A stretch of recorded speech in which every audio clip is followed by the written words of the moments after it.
राम राम। नमस्कार दोस्तों एवं छात्र छात्राओं। आज अपना राजस्थान जीके में टॉपिक है मारवाड़ के राठौड़ पार्ट 3। मारवाड़ यानी जोधपुर का राठौड़ वंश। इसके 2 पार्ट पीछे पूरे हो गए थे, इसका तीसरा पार्ट।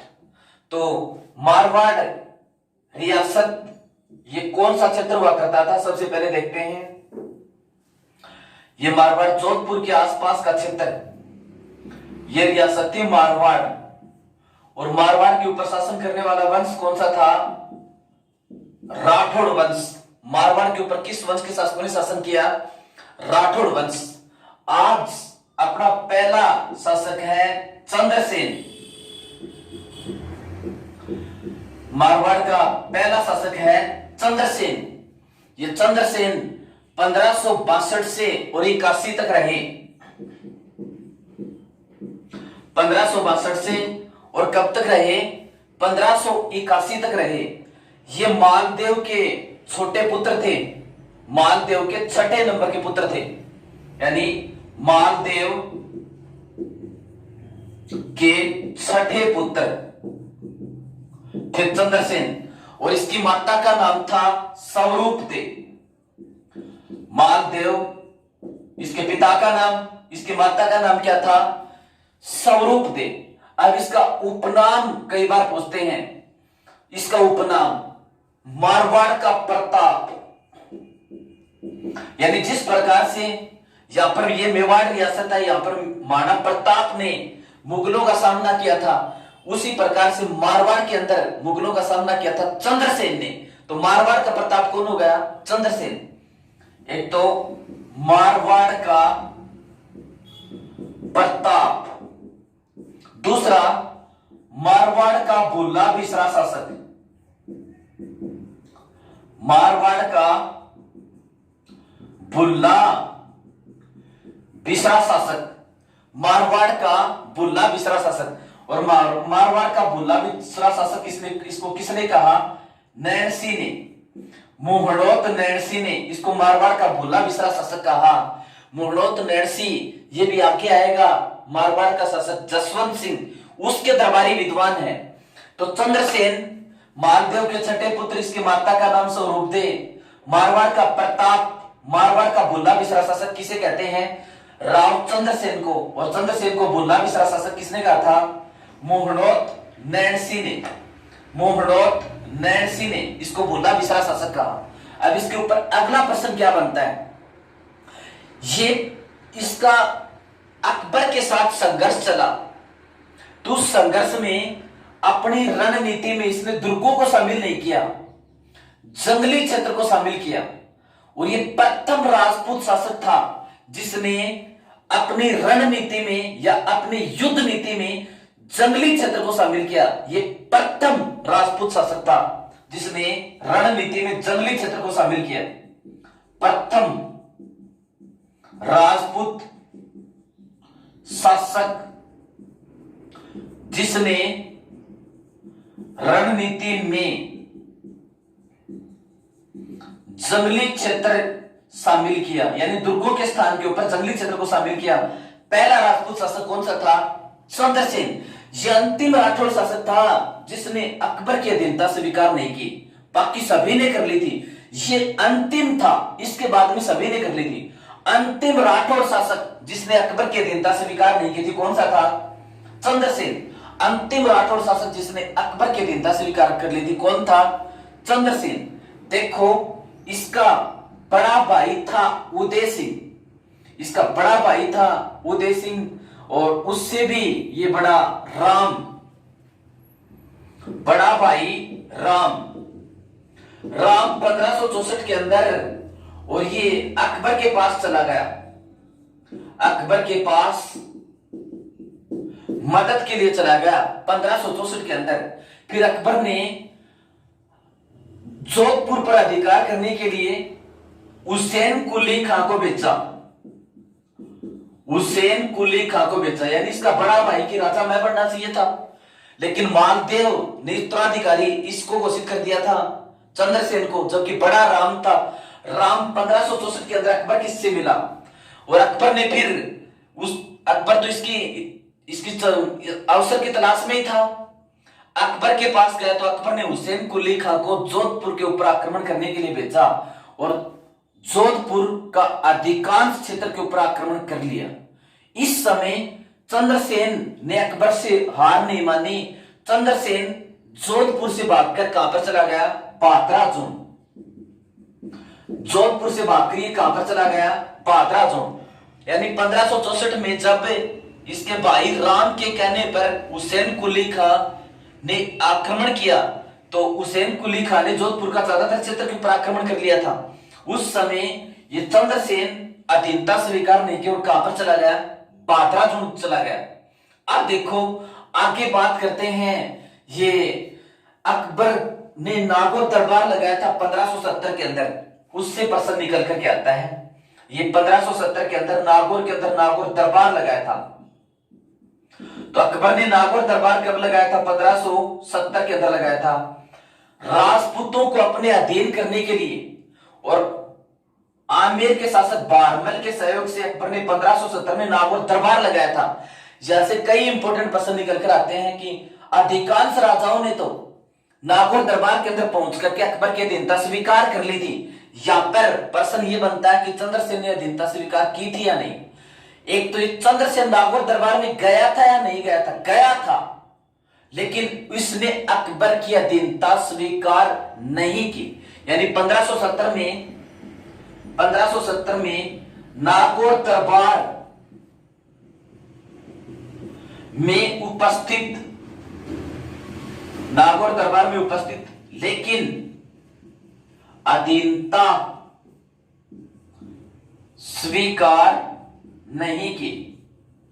लेकिन अधीनता स्वीकार नहीं की। किसने? चंद्रसेन ने। 1570 में नागौर दरबार में उपस्थित तो हुआ लेकिन अधीनता स्वीकार नहीं की। अधीनता स्वीकार क्यों नहीं की? क्योंकि एक तो अकबर का व्यवहार देखा, फिर अकबर का भाई चंद्रसेन का भाई उदय सिंह भी वहां पर मौजूद था। चंद्रसेन का भाई उदय सिंह भी वहां पर मौजूद था अकबर की मदद के लिए। फिर इसने अकबर के व्यवहार देखा, अकबर का, और व्यवहार देखा तो उसी समय दरबार छोड़ करके वापस आ गया। और दरबार छोड़ करके वापस आ गया, इस बात का पता जब अकबर को चला तो अकबर ने फिर राय सिंह के नेतृत्व में इसके पीछे से सेना लगाई। राय सिंह के नेतृत्व में इसके ऊपर आक्रमण किया। तो इसकी सचियाप गांव पड़ता है पाली में। यहां पर सचियाप गांव जो है पाली में, सचियाप गांव पाली में इसकी मृत्यु हो गई। और इसकी छतरी भी कहां पर है? सचियाप गांव पाली में। चंद्रसेन की छतरी भी कहां पर है? सचियाप गांव पाली में। इसकी छतरी के साथ 5 महिलाओं की प्रतिमाएं हैं। 5 महिलाओं की प्रतिमाएं हैं। और ये 5 महिलाओं की प्रतिमाओं से क्या साबित होता है? ये इसके चंद्रसेन के साथ 5 महिलाएं सती होने का प्रमाण देती हैं। इस तरह से ये चंद्रसेन, तो चंद्रसेन मालदेव का 6 नंबर का पुत्र था। स्वरूप दे इसकी माता का नाम। इसको मारवाड़ का प्रताप और मारवाड़ का भुल्ला बिसरा शासक मोहनोत नैणसी ने कहा। ये प्रथम राजपूत शासक था जिसने अपनी युद्ध नीति में जंगली क्षेत्र को शामिल किया। और अंतिम राठौड़ शासक था जिसने अकबर की अधीनता स्वीकार नहीं की। इसके बाद सभी राठौड़ों ने अकबर की अधीनता स्वीकार कर ली थी। 1564 में इसके भाई राम के कहने पर अकबर ने हुसैन कुली खां को जोधपुर के ऊपर आक्रमण करने के लिए भेजा। तो उस समय भागकर भादरा जोन चला गया। 1570 में जब अकबर ने नागौर दरबार लगाया तो उस दरबार के अंदर ये उपस्थित तो हुआ लेकिन अकबर की अधीनता स्वीकार नहीं की थी। अब इसके बाद में इसकी मृत्यु कहां पर हुई? सचियाप गांव पाली में इसकी मृत्यु हुई, जहां पर इसकी छतरी है और उसके साथ 5 महिलाओं की प्रतिमाएं जो इसके साथ सती होने का प्रमाण देती हैं। इसके बाद में अगला राजा बनता है मोटा राजा उदय सिंह। आज का दूसरा शासक मोटा राजा उदय सिंह। आज का दूसरा शासक बनता मोटा राजा उदय सिंह। 1583 से और 95 तक रहे। ये 1583 से 1595 तक रहे। ये चंद्रसेन के बड़े भाई थे उदय सिंह। ये चंद्रसेन राव चंद्रसेन का बड़ा भाई था। इस चंद्रसेन ने अपनी पुत्री जोधाबाई, या जिसको मानी बाई भी कहते हैं, अपनी पुत्री जोधाबाई, जिसको मानी बाई भी कहते हैं, इसका विवाह और मुगल शासक जहांगीर से किया। मुगल शासक जहांगीर से किया। और खुर्रम फिर इसी का पुत्र था। खुर्रम जो आगे शाहजहां के नाम से बादशाह बनता है, ये खुर्रम किसका पुत्र था? खुर्रम जोधाबाई या मानी बाई का पुत्र था। अब देखो, मोटा राजा उदय सिंह 1583 से 95 तक इसने अकबर की अधीनता स्वीकार कर ली और अपनी पुत्री का विवाह अकबर के पुत्र खुर्रम शाहजहां से किया। अपनी पुत्री का विवाह जोधाबाई या जिसको मानी बाई भी कहते हैं, इसका विवाह जहांगीर से किया। और फिर ये इसके पुत्र पैदा हुआ, उसका क्या नाम रखा गया? खुर्रम। और खुर्रम आगे इतिहास में किस नाम से बादशाह बनता है? शाहजहां के नाम से बादशाह बनता है। यहां से प्रश्न क्या निकल कर आया? इस मोटा राजा उदय सिंह ने अपनी पुत्री मानी बाई का विवाह जहांगीर के साथ किया। इससे पहले मारवाड़ के किसी भी शासक ने मुगलों के साथ वैवाहिक संबंध स्थापित नहीं किए थे। तो ऑटोमेटिक प्रश्न निकल कर आ गया, मारवाड़ का प्रथम शासक जिसने मुगलों से वैवाहिक संबंध स्थापित किए और मुगलों की अधीनता स्वीकार की, ये कौन है? मोटा राजा उदय सिंह। मारवाड़ का प्रथम शासक जिसने अपनी पुत्री का विवाह अकबर के पुत्र जहांगीर से किया या मुगलों से पहली बार वैवाहिक संबंध स्थापित किए, तो वो कौन सा है? मोटा राजा उदय सिंह। अब देखो, इसके बाद में मारवाड़ का अगला शासक कौन बनता है? सूर सिंह। सूर सिंह ये 1595 से और कब तक रहा? 1595 से और ये रहा 1619 तक। सूर सिंह 1595 से 1619 तक रहे। अब देखो, यहां से एक प्रश्न और भी निकल करके आता है। मोटा राजा उदय सिंह, जब मोटा राजा उदय सिंह ने मुगलों से वैवाहिक संबंध स्थापित कर लिए, तो इस बात से नाराज होकर के उसका एक पुत्र था किशन सिंह। किशन सिंह उसने इस बात का विरोध किया और जोधपुर से जाकर के अपनी एक अलग रियासत की स्थापना की, किशनगढ़ रियासत। अपनी एक अलग रियासत की स्थापना की, किशनगढ़ रियासत। किशनगढ़ रियासत और किशनगढ़ रियासत की स्थापना इसने कब की थी? 1609 में। तो मोटा राजा उदय सिंह के मुगलों के साथ वैवाहिक संबंध स्थापित करने के से नाराज होकर के उसके पुत्र किशन सिंह ने कौन सी रियासत की स्थापना की थी? किशनगढ़ रियासत की स्थापना की थी। कब की थी? 1609 के अंदर की थी। अब मोटा राजा उदय सिंह ये कब तक रहा था? 1583 से 95 तक। 1583 से 1595 तक। अब इसके बाद में सूर सिंह 1595 से 1619 तक। 1595 से 1619 तक सूर सिंह। सूर सिंह के ऊपर क्या प्रश्न बनते हैं? इसके ऊपर जो सबसे इंपॉर्टेंट प्रश्न है वो ये है, ये राठौड़ वंश का एकमात्र शासक था जिसने सवाई की उपाधि धारण की थी। सवाई की उपाधि ज्यादातर आमेर जयपुर के शासक, जयपुर के कछवा शासक धारण करते थे। राठौड़ वंश का एकमात्र शासक है ये जिसने सवाई की उपाधि धारण की थी। राठौड़ वंश का एकमात्र शासक जिसने सवाई की उपाधि धारण की थी कौन सा है? सूर सिंह। सूर सिंह इसका राज्याभिषेक हुआ था लाहौर के अंदर। इसका राज्याभिषेक कहां पर हुआ था? लाहौर के अंदर। ये लाहौर वर्तमान में कहां पर पड़ता है? पाकिस्तान के अंदर। उस समय ये इसी साम्राज्य के अंतर्गत आता था। लाहौर, ये रावी नदी के किनारे प्रमुख शहर लाहौर। तो इसका सूर सिंह का राज्याभिषेक कहां पर हुआ था? लाहौर के अंदर हुआ था। उस समय भारत के शासक कौन थे? अकबर। अकबर एकमात्र शासक राठौड़ वंश का जिसने सवाई की उपाधि धारण की, सूर सिंह। इसका राज्याभिषेक कहां पर हुआ था?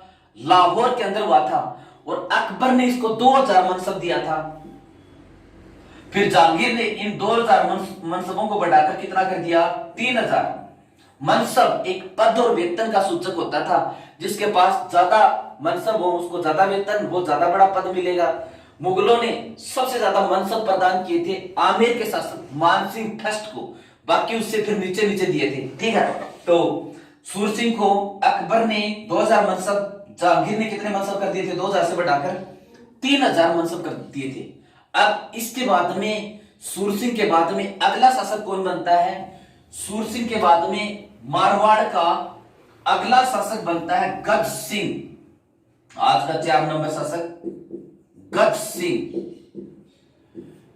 मारवाड़ का अगला शासक बनता है गज सिंह। 1619 से 1638 यानी 19 वर्षों तक शासन किया। 1619 से और कब तक रहा ये? 1638 तक रहा। 1619 से 1638 तक रहा। इसके ऊपर प्रश्न क्या बनते हैं? पहला प्रश्न, इसकी उपाधि, गज सिंह की उपाधि दलथंबन। दलथंबन, दलथंबन की उपाधि को किसने प्रदान की थी? जहांगीर ने प्रदान की थी। तो जोधपुर के राठौड़ वंश के किस शासक की उपाधि दलथंबन की उपाधि थी? तो किस शासक की उपाधि दलथंबन की उपाधि थी? गज सिंह को दलथंबन की उपाधि प्रदान की थी। किसने प्रदान की थी? जहांगीर ने प्रदान की थी। इसका पहला क्वेश्चन। अब देखो इसका दूसरा प्रश्न, इसके ऊपर क्या बनता है? इसके पासवान थी अनार बेगम, और अनार बेगम के कहने से इसने अपने बड़े बेटे अमर सिंह को राज्याभिषेक से वंचित करके या उत्तराधिकारी से वंचित करके भावी राजकुमार जसवंत सिंह को भावी राजकुमार घोषित किया। यानी इसका बड़ा, इसके कितने पुत्र थे? इसके जो बड़ा पुत्र था उसका नाम था अमर सिंह राठौड़। इसका बड़ा पुत्र था अमर सिंह राठौड़। अमर सिंह राठौड़ को राजा बनने से वंचित कर जसवंत सिंह को भावी शासक घोषित किया। जसवंत सिंह को इसने भावी शासक घोषित किया, और वह भी किसके कहने से? अपनी पासवान अनार बेगम के कहने से। अपनी पासवान अनार बेगम के कहने से। अब ये पासवान कौन होती थी? प्राचीन काल में ये राजा महाराजा जब किसी दासी के साथ वे संबंध स्थापित कर लेते तो वो पासवान कहलाती थी। तो अपनी पासवान अनार बेगम के कहने से इसने अमर सिंह राठौड़, जो इसका बड़ा पुत्र था, उसको राजा बनने से वंचित कर दिया, और जसवंत सिंह को भावी शासक घोषित किया। यानी भविष्य में जब मृत्यु हो जाएगी गज सिंह की, उसके बाद में राजा कौन बनेगा? जसवंत सिंह। कहते हैं ये अमर सिंह राठौड़ बचपन से ही पराक्रमी था, और इसने उस टाइम के अंदर आतंक फैला रखा था। ये थोड़ा बदमाश प्रवृत्ति का था। ठीक है, अब देखो कुल 3 पुत्र थे गज सिंह के, अमर सिंह राठौड़, जसवंत सिंह और एक अचल सिंह। अचल सिंह की तो बचपन में मृत्यु हो गई। बच्चे 2 अमर सिंह राठौड़ और जसवंत सिंह, तो राजा घोषित कर दिया जसवंत सिंह को। अब देखो शाहजहां ने खुश होकर के इसको एक उपाधि प्रदान की थी, और वो उपाधि कौन सी है? वो है राव की उपाधि। अब बात कर लेते हैं अमर सिंह राठौड़, इसके ऊपर भी प्रश्न पूछ लेते हैं। अमर सिंह राठौड़ राजा तो नहीं बना, लेकिन ये भी पराक्रमी योद्धा था, बदमाश प्रवृत्ति का था, और इसी कारण से फिर इसकी पासवान ने ये कह दिया कि इसको राजा मत बनाना, राजा बनाना जसवंत सिंह को। लेकिन फिर भी इसने कई काम ऐसे किए। ये साहसी था, डरपोक नहीं था। इसकी वीरता से खुश होकर के शाहजहां ने इसको राव की उपाधि प्रदान की थी। ये यानी शाहजहां के दरबार में चला गया फिर, जब इसको राजा नहीं बनाया, तो शाहजहां ने किस उपाधि प्रदान की थी? राव की उपाधि। यानी अमर सिंह राठौड़ को राव की उपाधि किसने प्रदान की थी? शाहजहां ने। यह अमर सिंह राठौड़ कौन था? गज सिंह का बड़ा पुत्र, जो राजा तो नहीं बना, लेकिन इसके ऊपर कई इंपॉर्टेंट बातें हैं, इसलिए इसको बीच में देखते हैं। यानी शाहजहां के दरबार के अंदर चला गया। शाहजहां ने इसको कौन सी उपाधि प्रदान की थी? राव की उपाधि प्रदान की थी। कहते हैं ये शाहजहां के दरबार में एक बार 15 दिन एब्सेंट यानी अनुपस्थित रहा। 15 दिन अनुपस्थित रहा। फिर शासक शाहजहां ने इसको दरबार के अंदर उपस्थित होने के लिए कहा, तो इस अमर सिंह राठौड़ ने निर्भीक होकर के कहा कि मैं शिकार के लिए गया हुआ था, दरबार के अंदर नहीं पहुंच सका। फिर जुर्माने की कही इसको बात, तो इसने कहा कि जहां तक जुर्माने की बात है, मेरे पास तलवार के अलावा कुछ भी देने के लिए नहीं है। ये बात किसने कही? अमर सिंह राठौड़ ने की कि तलवार के अलावा मेरे पास देने के लिए कुछ भी नहीं है। फिर देखो, ये जुर्माना वसूलने के लिए सलावत खां को भेजा। सलावत खां को भेजा, शाहजहां ने जुर्माना वसूल करने के लिए सलावत खां को भेजा, और सलावत खां को भेजा तो इसने जुर्माना देने से मना कर दिया। फिर शाहजहां ने इसको फिर से दरबार के अंदर उपस्थित किया, तो इसने दरबार के अंदर उपस्थित होकर के शाहजहां का अभिवादन स्वीकार किया। फिर शाहजहां का अभिवादन स्वीकार किया। उसी टाइम के ऊपर बीच में ये बोल पड़ा सलावत खां ने इस अमर सिंह राठौड़ को गंवार कहा।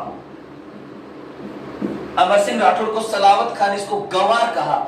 ये बात उसको रास नहीं आई, और ये इसने फिर अमर सिंह राठौड़ ने सलावत खां के पेट के अंदर तलवार घोंस दी, और तलवार घोंसती वहीं पर इसकी मृत्यु हो गई।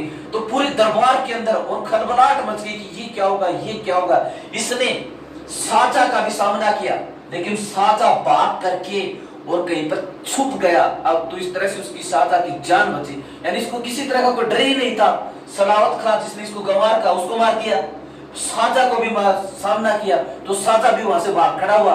तो दरबार के अंदर खलबलाहट मच गई कि ये क्या हो गया। फिर देखो, खलबलाहट मच गई, तो कहते हैं फिर इसको भी वहां पर मार दिया गया, अमर सिंह राठौड़ को भी, और धोखे से मार दिया गया।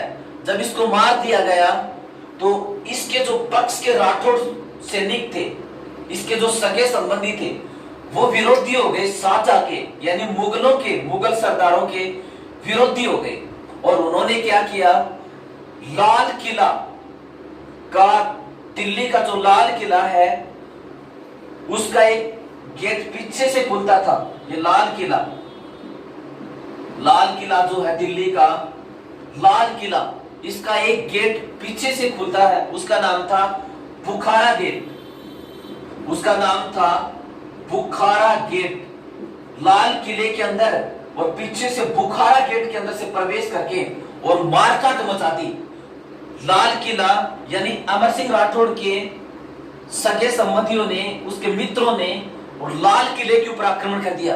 राठौड़ों ने एकत्रित होकर के पीछे के बुखारा गेट से प्रवेश किया। राठौड़ संख्या में कम थे, उनकी शाही सेना संख्या में ज्यादा थी, फिर भी ये संघर्ष करते हुए मारे गए। उसके बाद में ये बुखारा गेट को, लाल किले के बुखारा गेट को पीछे से बंद कर दिया। इस बुखारा गेट का नाम रखा गया अमर सिंह फाटक, यानी इसको बंद ही कर दिया, ईंटों से इसको बंद कर दिया। और बुखारा गेट को बंद करने के बाद में इसका क्या नाम रखा, अमर सिंह फाटक। ये अमर सिंह फाटक बंद होने के बाद में जब भारत के ऊपर अंग्रेजों का अधिकार हो गया, तो 1809 के अंदर एक अंग्रेज अधिकारी जॉर्ज स्टील के कहने पर इस अमर सिंह फाटक को खोला गया था। इस तरह से अमर सिंह राठौड़ की एक वीरता की कहानी और भी है। ये अमर सिंह राठौड़ की एक बार, ये बीकानेर रियासत है, यहां पर ये बीकानेर रियासत, बीकानेर का शासक था करण सिंह। इधर नागौर के ऊपर अधिकार था अमर सिंह राठौड़ का, नागौर के ऊपर अधिकार था अमर सिंह राठौड़ का। बात है 1644 की। तो बीकानेर का एक किसान था खिलवा, जहां पर खिलवा गांव पड़ता है, बीकानेर का एक किसान था, खिलवा गांव का किसान था। उसने कोई मतीरे की बेल उगा रखी थी, और ये मतीरे की बेल आ गई इस नागौर क्षेत्र में आ गई। तो ये खिलवा गांव का किसान मतीरा तोड़ने के लिए नागौर के अंदर इसने प्रवेश कर लिया, यानी दूसरे किसान के खेत के अंदर प्रवेश कर लिया। तो प्रवेश कर लिया तो नागौर के किसान की और बीकानेर के किसानों की अनबन हो गई। ये बात फिर राजा तक पहुंच गई। इधर से करण सिंह और इधर से ये अमर सिंह राठौड़। तो करण सिंह और अमर सिंह राठौड़ में 1644 में युद्ध हुआ था। इस युद्ध को कहते हैं मतीरे की राड़।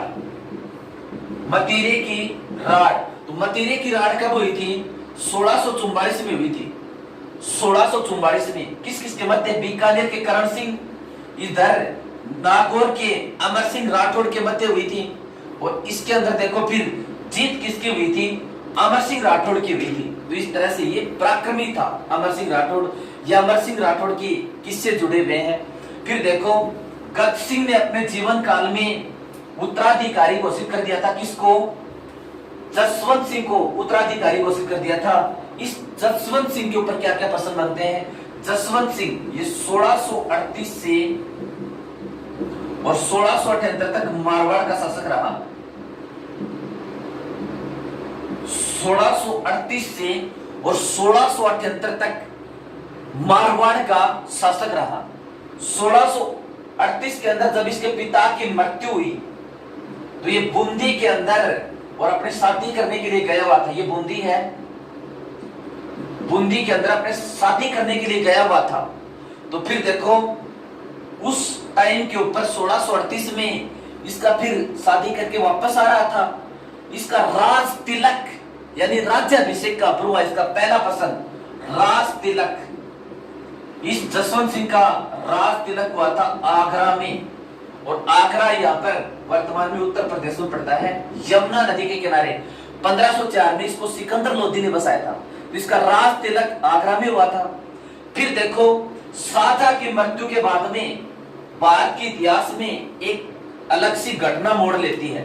शाहजहां की जब मृत्यु हुई तो उसके जीवन काल में मृत्यु से पहले उसके पुत्रों में उत्तराधिकार को लेकर के लड़ाई हो गई थी।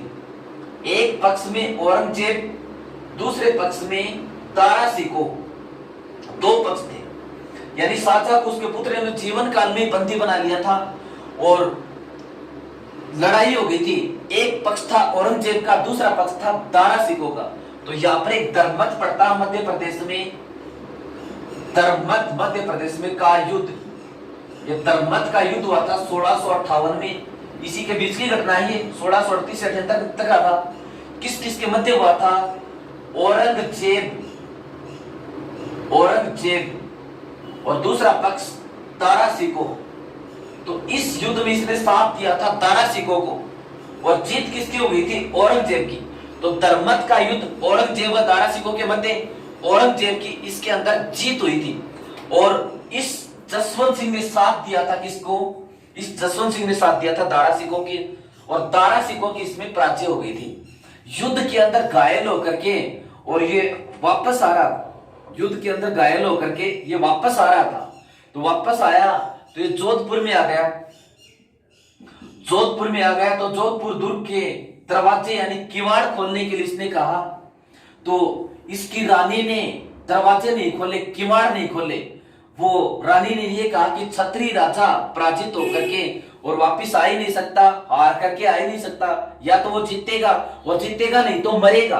अब प्रश्न पूछ लेते हैं कि वो रानी कौन थी? वो रानी थी बूंदी के शत्रुसाल हाड़ा की पुत्री थी। और उस रानी का नाम क्या था? करमेत्ती या जसवंत दे। उसका नाम क्या था? करमेत्ती या जसवंत दे। और किसकी पुत्री थी? बूंदी के शासक शत्रुसाल हाड़ा की पुत्री थी। कहते हैं फिर कहने के बाद में, समझाने के बाद में इस करमेत्ती या जसवंत दे ने किवाड़ खोले भी थे, दरवाजे खोले भी थे, लेकिन इस जसवंत सिंह का उतना सम्मान नहीं किया।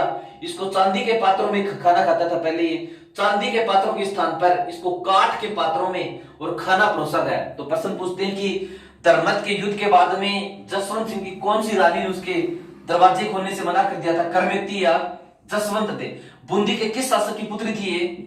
शत्रुसाल आड़ा की पुत्री थी।